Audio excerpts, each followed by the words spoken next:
ہر معتکف دائی بن جائے اور ہر معتکفہ داعیہ بن جائے۔ اور کیسے بنے؟ آئیے سیدنا داؤد علیہ السلام اللہ رب العزت کی بارگاہ میں عرض کرتے ہیں، اس کو امام غزالی نے احیاء علوم الدین میں بیان کیا۔ سیدنا داؤد علیہ السلام پوچھتے ہیں، یا رب ارنی اہل محبتک، اے اللہ مجھے اپنے کچھ عاشق تو دکھا دے جو تیری اہل محبت ہیں، اپنے چند عاشق دکھا دے۔ داؤد علیہ السلام پوچھتے، ابھی آپ تو سمجھ گئے نا کہ داؤد علیہ السلام کون ہے۔ 27ویں کی رات کا خطاب یاد کریں جس میں اللہ رب العزت کہ حسن کا جلوہ عام تھا اور عاشقوں کی محفل تھی، اور اس محفل کے اختتام پہ حضرت داؤد علیہ السلام کو اللہ رب العزت نے اپنی مدحت اور نعت پڑھنے کے لیے کھڑا کیا تھا۔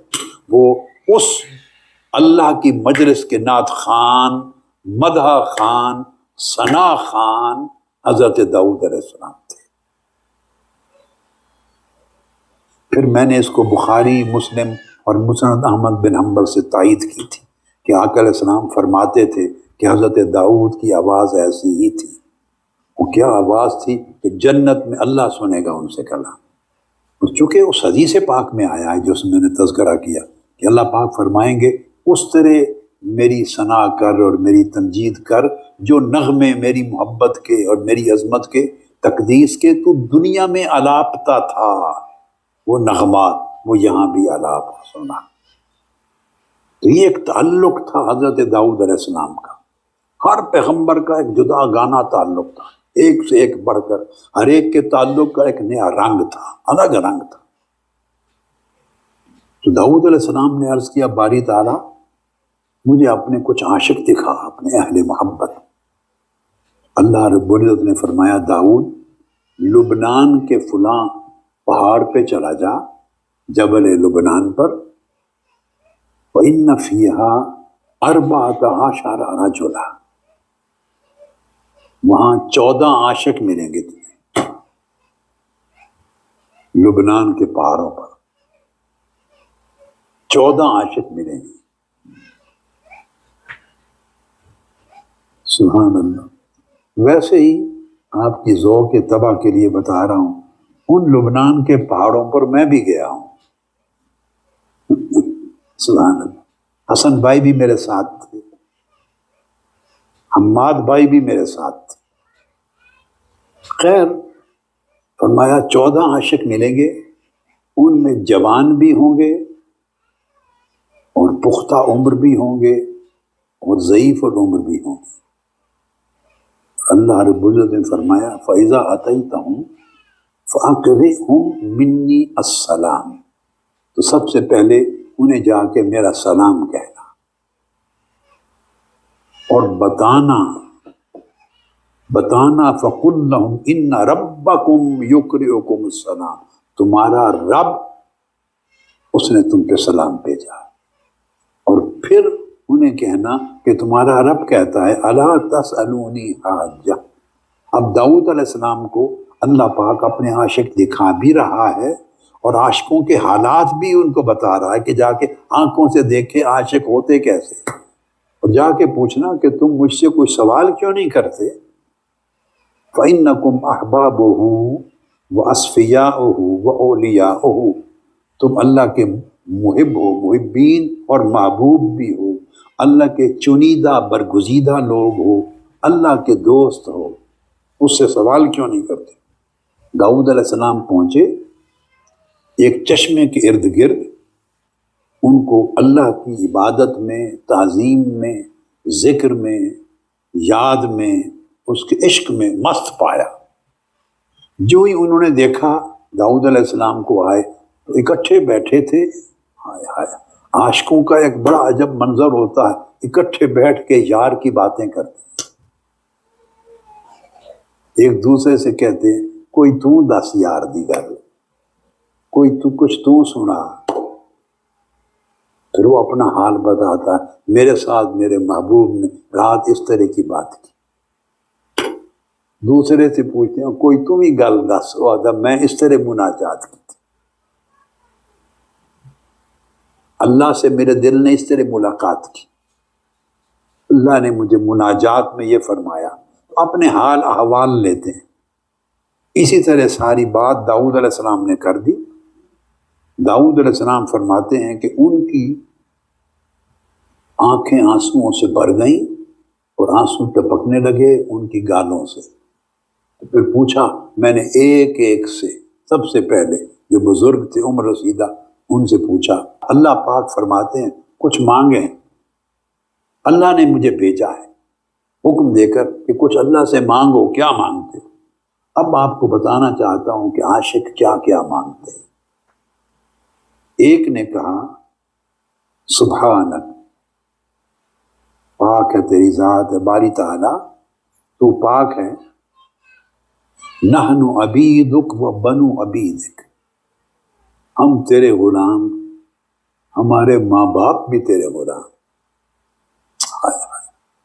تیرے نوکر، ساڑھے ماں باپ، ماں پیو بھی تیرے نوکر غلام۔ فاغفر لنا ما قطع قلوبنا اما ما مضى من اعمالنا۔ فاغفر لنا، اب پہلا عاشق بولتا ہے، جو ہماری زندگی گزری اس میں جو لمحے، ہائے ہائے ہائے، جو لمحے میرے مولا تجھ سے کٹ کے گزرے وہ معاف فرما دے، اتنی بات صرف یہ مانگتے ہیں۔ اور کون سے کٹ کے گزرے؟ اگر کسی لمحے میں ہمارا دل تیری یاد سے غافل ہو گیا، وہ لمحے گناہ ہیں ہمارے، وہ گناہ معاف فرما دے۔ جن لمحوں میں غفلت آ گئی، جن لمحوں میں تیرے ذکر کی شمع جو تھی دل میں روشن تھوڑی مدھم پڑ گئی، تو وہ گناہ ہیں، وہ معاف فرما دے۔ داؤد علیہ السلام نے پوچھا اور کچھ؟ کہتے نہیں، بس یہی کچھ مانگ۔ پوری زندگی میں اگر کوئی بھی لمحہ تیری یاد میں غفلت کا گزرا تو معاف کر دے۔ پھر دوسرے کے پاس گئے، پوچھا، اس نے بھی کہا باری تعالی میں بھی غلام، میرے ماں باپ، باپ دادا سارے ہی تیرے غلام، ساری پشتہ تیری غلام۔ کیا مانگتے ہیں؟ فَمْنُنْ عَلَيْنَا بِحُسْنِ الظَّنِّ فِيمَا بَيْنَنَا وَبَيْنَكَ۔ عرض کیا باری تعالیٰ صرف اتنا مانگتے ہیں، یہ جو ہمارے اور تیرے درمیان ایک تعلق ہے نا، یہ تعلق ہمیشہ مرتے دم تک حسن ظن پر قائم رہے، بس یہ کرم کر دے، اتنا احسان کر دے۔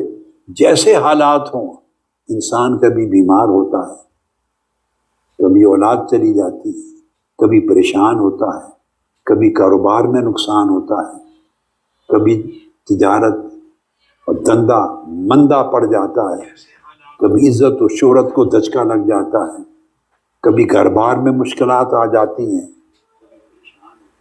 کبھی کاموں میں رکاوٹیں آ جاتی ہیں، کبھی بیماری لپیٹ لیتی ہے، بڑی مدت تک انسان پریشان، کبھی ساری پریشانیاں بے شمار گھیر لیتی ہیں، کبھی دوست احباب چھوڑ جاتے ہیں، کبھی رشتہ دار اچھا برا کرتے ہیں۔ فرمایا جیسے بھی حالات ہو جائیں میرے مولا، ہمارا تعلق تیرے ساتھ جو حسن ظن کے ساتھ جڑا ہوا ہے نا، خوبصورتی کے ساتھ، خوبصورت گمان کے ساتھ، عمدہ تصور کے ساتھ، عمدہ اعتماد کے ساتھ، عمدہ اعتقاد کے ساتھ، اس میں کبھی خلل نہ آئے۔ حالات جیسے بدلتے رہیں مگر تیرے تعلقات نہ بدلیں، بس۔ واہ واہ واہ۔ دوسرے عاشق نے سوال کیا، اب آپ سوچتے رہیں گے نا، ہم سے کوئی آ کے کہے کہ رب نے کہا ہے کہ مانگ لو جو مانگنا ہے، تو کیا کیا مانگیں گے؟ آپ کو یاد ہے میں نے اپنی نوجوانی کے وقت کا 16 سال 17 سال کے زمانے کی عمر کا نوجوانی کا ایک واقعہ 27ویں شب رمضان کا سنایا تھا کہ جھنگ میں ہمارا ایک حلقہ احباب ہوا کرتا تھا، ان میں ایک صوفی صاحب تھے دوست ہمارے، تو انہوں نے مجھے کہا کہ اگر مجھے گھڑی مل گئی اس رات کی قبولیت کی، مجھ سے پوچھا آپ کیا مانگیں گے؟ قبولیت کی گھڑی مل گئی۔ میں نے کہا میرا تو چھوڑیں، آپ بتائیں کیا مانگیں گے؟ انہوں نے کہا حضور میں تو ایک کوئی گل منگنی ہے صرف۔ میں نے کہا کی منگنا ہے؟ کہتے میں کہنا ہے مینو غوث بنا دے زمانے کا، بس اگر قبولیت کی گھڑی مل گئی نا تو چھوٹی چیز کی منگنی ہے رب کو، میں نے کہنا مینو غوث بنا دے۔ میں نے کہا صوفی حشمت علی پھر تو غوث کتب بن ہی گیا، ایک گھڑی ہے اگر غوث بن دیں تو پھر اللہ ہی مالک۔ پھر میں نے سمجھایا، اس نے کہا اچھا خطا ہے چلو اللہ معاف کر دے۔ تو مجھ سے پوچھا آپ کیا مانگیں گے؟ کیا مانگیں گے؟ چلو آپ بھی، اس دن میں نے بات نہیں بتائی تھی، وہ کوئی چھوٹی بیٹیاں ہیں بچیاں ہیں اور بچے، انہوں نے پوچھ بھیجا کسی کے ذریعے، مجھے پوچھ بھیجا کہ میں نے وہ اپنی بات نہیں بتائی تھی تو مجھے اچانک خیال آ گیا۔ انہوں نے پھر پوچھا صوفی حشمت علی نے کہ آپ کو گھڑی ملے تو کیا مانگیں گے؟ میں نے کہا میں تو مانگوں گا صرف مولا معاف کر دے اور راضی ہو جا، بس بس مجھے معاف کر دے اور راضی ہو جا، بس اس کی رضا مانگوں گا بس۔ وہ راضی ہو گیا تو دیدار بھی دے دے گا، راضی ہو گیا تو دیدار بھی دے دے گا۔ تو مجھے کہنے لگا تو اپنے لیے کچھ ہی نہیں منگنا؟ میں نے کہا نہیں، بس یہ اس سے بڑی کوئی چیز مانگنی اور کوئی مانگنے کی چیز نہیں ہے۔ وہ پوچھتے ہیں مولا ہمارے جو تعلقات ہیں نا تجھ سے، جو صلات ہیں، تعلق ہے، وہ حسن ظن پر قائم ہے، بڑا خوشگوار ہے، بڑا خوبصورت اعتقاد اور اعتماد ہے تجھ پر، وہ کبھی لرزتا نہیں ہے، کچھ بھی ہو جائے بس وہ قائم رہے۔ دوسرے نے مانگا، تیسرے کے پاس سیدنا داؤد علیہ السلام گئے، آپ کیا مانگتے ہیں؟ انہوں نے عرض کی اللہم اسلک بنا ارفع طریق الیک۔ تیسرے نے کہا مولا تجھ سے ملنے کا کوئی بڑا عمدہ اعلیٰ اور شاندار طریقہ جو تجھ سے ملا دے وہ عطا کر، اس راستے پہ چلا دے جس پہ چلتے تجھ سے مل جائیں، تجھ سے ملاقات ہو جائے، تجھ سے جڑ جائیں۔ تیسرے نے اللہ سے ملاقات مانگی، وصال مانگا، اور اس وصال کا طریق مانگا، ایسا اچھا عمدہ طریقہ دے دے کہ جس سے تجھے ملنا آسان ہو جائے۔ حضرت داؤد علیہ السلام نے پھر چوتھے سے پوچھا، انہوں نے جواب دیا نحن المقصورون فی طلب رداک فرض عنا بجودک۔ واہ واہ واہ۔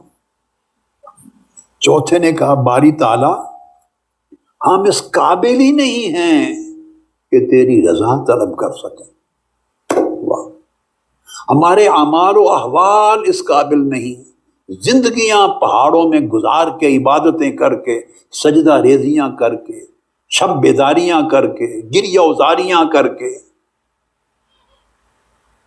زہد اور ورع، صدق اور اخلاص، طاعت و تقوی، جو کچھ بھی ہم گنتے ہیں یہ ساری انہوں نے نہیں گنوائے۔ انہوں نے کہا پوری زندگی اس راہ میں لگا کے ابھی تک اس قابل ہی نہیں بن سکے کہ تیری رضا تجھ سے طلب کر سکے، وہ اتنی بلند شے ہے تیری رضا۔ مولا تعالیٰ ہمیں اپنی سخاوت سے اور اپنے کرم میں سے رضا کی خیرات عطا کر دے۔ ہم اس قابل نہیں رضا جوئی کریں، تجھ سے رضا مانگیں، تو اپنے کرم سے اور سخاوت سے رضا کر عطا کر دے، راضی ہو جا، بس راضی ہو جا۔ پھر پانچویں کے پاس گئے داؤد علیہ السلام، باری تعالیٰ نے فرمایا مانگ لو مجھ سے۔ وہ کہتے ہیں اللہم اغفر لنا تقصیرنا فی شرعک۔ اس نے عرض کیا باری تعالیٰ ہم تیری راہ پہ چل پڑے ہیں، واہ واہ واہ واہ، تیری راہ پہ چل پڑے ہیں، تیرے طریق پہ چل پڑے ہیں، اور تیرے طریق پہ چلتے ہوئے ہم سے ہر وقت جو کمی رہ جاتی ہے، کمزوری رہ جاتی ہے، خطائیں ہو جاتی ہیں، ہم اعتراف کر رہے ہیں کہ تیری راہ پہ چلنے کا بھی سلیقہ نہیں ہے ہمیں، تیری راہ پہ چلنے کا جو سلیقہ اس میں عمدگی بھی نہیں ہے، وہ جو کمی رہ جاتی ہے ہماری، وہ کمیاں تقصیریں معاف فرما دے، کہ تیری راہ پہ چلنے والوں کے جو آداب ہیں، جو ان کے طور طریقے اور ڈھنگ ہیں، وہ نہیں آتے، ان میں جو کمیاں رہتی ہیں وہ معاف فرما دے۔ چھٹے عاشق کے پاس گئے، اس نے کہا اللہم انک تعلم لا حاجت لنا الا النظر الی وجہک، اس نے عرض کیا باری تعالیٰ تو جانتا ہے کہ ہمیں اپنے لیے تو کچھ مطلوب ہی نہیں، تو نے سب کچھ دے دیا ہے، اب تو نے پوچھا ہے کہ مانگ لو، تو میرے مولا صرف اپنے چہرے کا دیدار عطا کر دے، ایک نظر تیرے مکھڑے پہ ڈال لیں، تیرے جلوہ حسن کو تک لیں، تیرا دیدار کر لیں، بس اس دیدار کے قابل بنا دیں۔ ساتویں کے پاس گئے، ان سے پوچھا، انہوں نے اللہ کی بارگاہ میں عرض کیا اللہم حب لنا نورا نہتدی بہ الیک، اے باری تعالیٰ ہم اپنی صلاحیت سے، اپنی طاقت سے، اپنی محنت سے، ریاضت سے، مجاہدہ سے، مشقت سے، عبادت سے، طاعت سے کچھ بھی نہیں، ہم اپنی کسی کوشش سے میرے مولا تجھ تک نہیں پہنچ سکتے، تجھ تک رسائی کی ہمیں ہمت ہی نہیں، صلاحیت ہی نہیں، اس قابلیت ہی نہیں، میرے مولا ہمیں اپنی بارگاہ سے ہمارے دلوں کو وہ نور عطا کر دے جو تمہاری بارگاہ تک پہنچنے کا راستہ آسان کر دے، اپنی بارگاہ سے ہمارے دلوں میں وہ نور ڈال دے، وہ نور ڈال دے جو تجھ تک ملنے اور تیری بارگاہ تک پہنچنے کا راستہ آسان کر دے۔